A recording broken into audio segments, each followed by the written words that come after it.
All right, well, I'm here today to talk to you a little bit about markets. Markets are something that we place a lot of faith in, especially in economics. Markets are the center of what we consider the free enterprise system.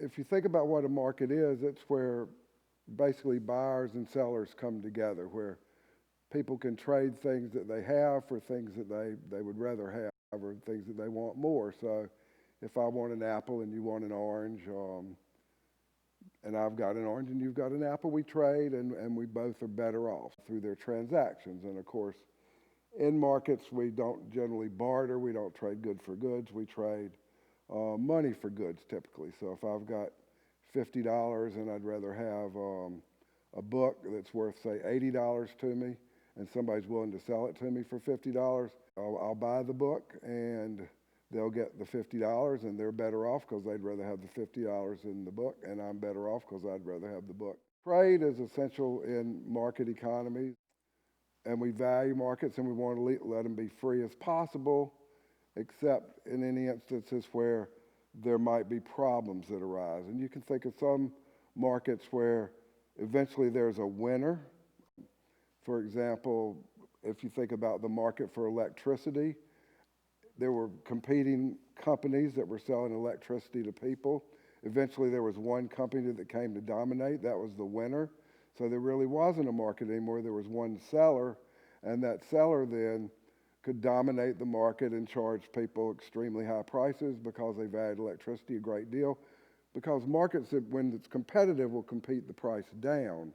But without competition, the market goes up. So in that instance, there's a reaction by the government to do something about that. Typically, governments have come in and regulate the utility, or they've taken it over. In the instance of the city, we have the city of Wilson provides us with our electricity. So we have a government-owned entity that has taken the place of the competitive market because the market didn't function. When markets don't function well, that's called market failure. The market fails to achieve what we call economic efficiency. Economic efficiency is basically we want goods to go to the people that value them the most, and we want competition, and all the moves that we make benefits exceed the cost. There are some other instances of market failure that I want to talk to you today about, and then what might be the public sector response or government reaction to those types of failures. And remember, we always want goods and services to go to people that value them the most. So if we think for a minute, and if I was doing this in the class, I would draw this and I'd say, well, what's that? And students that had statistics would probably go, that's a normal distribution, which is a good answer, but not what I'm looking for. But generally, students will pretty quickly say, well, that's a hill. And that's exactly right, that's a hill.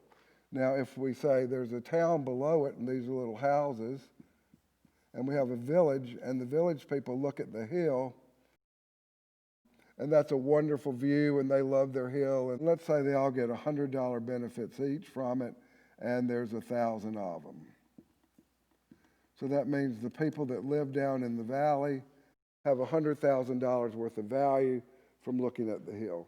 Well, suppose Jack owns the hill, and Jack values the hill at $50,000, and the people essentially are benefiting from Jack's largesse just by not doing anything and letting the people look at the hill and be happy and enjoy their view. Well, here comes Jill, and Jill's a developer, and Jill wants to take the hill and turn it into shopping centers and parking lots and strip malls and office buildings, and Jill values the hill at $80,000. So if Jack values it at $50,000 and Jill values it at $80,000, then Jill's going to buy the hill and ruin it for the people down here in the valley. Well, but the people in the valley value it at $100,000, so they really value it even more than Jill does. So what can be done? We want the hill to go to its highest valued use, which in this case, leave it alone and let the people enjoy the hill. But how do these people get together to buy the hill from Jack so that Jill wouldn't buy it? Well, we could go around and knock on everybody's door and say, we're here from the committee to save the hill, and but you contribute. But what we found is that most people figure they just assume not contribute, let everybody else contribute. They still get the hill, and it didn't cost them anything. As that goes along, they don't get enough for the hill. Jill gets the hill, and the hill didn't go to its highest valued use, right? In that case, then, this is what in economics we call a public goods problem. The hill is a public good. People are benefiting. Adding more people doesn't cost anybody else their view of the hill.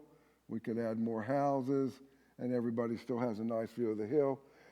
So with a public good, there's something called jointness in consumption, where everybody enjoys it, but it doesn't affect anybody else's enjoyment of it. And it's also hard to exclude non-payers. So the house that decided not to pay the bill will still benefit if everybody else pays for the hill. That's called the free rider problem. People choose to benefit without paying the cost. So now the market won't work. The market will not get the hill to the people in the valley. So we need some other entity to come in, which in this case would probably be the government, to come in and say, tax all the people, take the money, and use that money to buy the hill. So that's an instance. The public goods problem is an instance of market failure, where markets fail to achieve efficient outcomes. That efficient outcome is people buying the hill. But the government can come in and correct that instance of failure and achieve efficiency by taxing the people and letting them buy the hill. A really good example of a public goods problem is national defense. How do we defend the country with a market system? Well, we could go around and take collections for national defense, but it's doubtful many people would pay a lot of their money for missile systems or tanks or jets or fighter jets or whatever it would take to defend the country. So in that instance, we have a federal government that then taxes everyone, brings in tax revenue to provide for national defense. So you have this public goods problem that's a market failure problem, and we correct that problem by taxing people and providing the public good. We could go into other things like national parks, highway systems, but in general, that's one of the things where we have markets fail, the government reacts to correct the problem, okay? Another instance is if you consider, and again, we could say, what's that? And that might be a little harder than the hill or the normal distribution, but typically some people figure, well, it's a river. It's a river with bends, and suppose there are people that live on the river, and they have their piers and their boats. I don't draw a boat very well. We'll put a sail on it, and their docks, and they're happy, and they're enjoying their river, and they're enjoying their clean air, but along comes a factory, and if we take it out of the Roadrunner cartoon, we'll call it the Acme Tire Company, and it puts sludge in the river and has big smokestacks. It puts smoke all over the place. Well, how does a market correct for that? Well, the problem is nobody owns the river and nobody owns the air, so there's a market failure because of lack of property rights, but we've got another example of market failure, which the pollution is causing. Well, again, now the government can step in, and this is actually called the problem of externalities.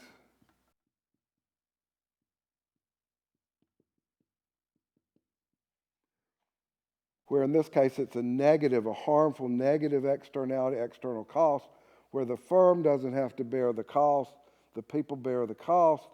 So we want some way for the government to come in and do something to kind of correct for this pollution problem. Ideally, we would want the government to tax the pollution. So the less pollution we want, the more we would tax the pollution, and then we would get rid of the problem. That would be kind of an economically efficient solution for a variety of reasons that we don't have to get into. We know now historically that when we do have a problem of pollution, the government tries to limit the pollution rather than tax it and say, you can only put in so many parts per billion into the atmosphere of this polluted at one time. But in general, that's a different solution than the taxing it. but they're both solutions to this market failure outcome. So this is called a negative externality. On the other hand, there are positive externalities. And a positive externality where there's things going on that are actually benefiting people with the transaction, the market transaction. In this case, this was a tire company producing tires, selling tires to their customers. These were people that didn't have anything to do with that market. They were being negatively affected because the firm didn't have to bear the cost. In a positive externality, there are people that have benefits that don't have to bear the cost because two other parties are transacting. So if my neighbor has a really nice yard and a beautiful garden, that makes my house more valuable to have this nice neighbor. It'd be a negative externality if the neighbor had a crappy yard and didn't keep it up and overgrown everywhere. But in this case, if it's a positive externality, so he contracts with his gardener and his lawn service company, and they're benefiting, or he's benefiting me by what he spends to keep his yard and his garden nice. These are examples where markets can fail and there's something that the government can come in and step in and correct the externality. Now, really, I just kind of wanted to briefly talk about an example of that, or what we might call even a case study, is what about education? And let's just focus on K through 12 education, kindergarten through 12th grade. What's going to happen if we leave that to just markets, where people that want education can go purchase education, and more than likely it's the parents purchasing the education for the children. And if we just left that to markets, who would be educated? Well, people that could afford education, right? So markets, there are inequalities built in, but some people will be able to afford to send their kids to school, and some people won't. And therefore, you have a lot of uneducated people. Uneducated aren't good for a society or an economy, markets, or anything else. So we like for people to be as educated as possible, but how does a market system do it? So that looks like another example of market failure, where markets aren't going to be able to provide an efficient amount of education, okay? So we can say, well, education is a public good. So what we want then is for the government to step in and provide education. And that's why we have public schools, I suppose, is that we decided this was a public goods problem, and therefore the government can correct it by providing the schools. Well, if you think about what a public good was, there's this jointness in consumption, which means all the kids benefit from education as you put them in the classroom. And if you have 3 kids in the classroom, you add another one, that's 4. That doesn't affect the other 3 kids very much. You put a 5th one in, that doesn't affect the other 4 kids very much. But once you put 20, 30, 40, 50 first graders in a room, you're probably starting to affect the education in the room. So there are limits to the jointness in consumption aspect of a public good. And then difficult or costly to exclude non-payers, have to keep non-payers out. It's pretty easy to keep a first grader out of a classroom. You have a bouncer stand by the door taking up money. So that's saying public education or education as a public good is probably not going to be the greatest argument in economics. But if we look at externalities and the idea of positive externalities, we all get benefits when people are educated. And I benefit when other people are educated, even though I didn't pay anything for their education. So in that sense, I get the benefits while somebody else paid for the education. Well, in that case, what's the solution for a positive externality or an external benefit? In that case, we want to subsidize that activity, give more money for that activity. So in that case, that would be, suppose we just pay for people who can't afford it, or pay for everybody equally to go to some school of their choice. So there you have people with parents with checks that are only cashable by, say, a school, that can go around and shop and find the best school for their child. And that would bring markets into it, because now you have suppliers wanting to acquire those checks, competing schools wanting the customers that are children that are now provided with what are being called vouchers for education, and they can go to the school of their choice. So that would be more of an economist solution to it, where just like with pollution, the economic solution was to tax the pollution. The government settled on another solution, limit the pollution. In this case, the economic solution for education is to subsidize or provide vouchers for the system, and the government solution ended up providing the schools for them, the public school solution. And there you have kind of a conflict between what's called efficiency versus equity. And in economics, we're always after efficiency. We want benefits to exceed the cost, goods to go to their highest valued use. Equity is more of a subjective term, what's fair, what is fair, and different people have different views. But equity and efficiency kind of compete, and there's kind of another reaction of those two getting together, and then what we get as an outcome is kind of the public sector solution.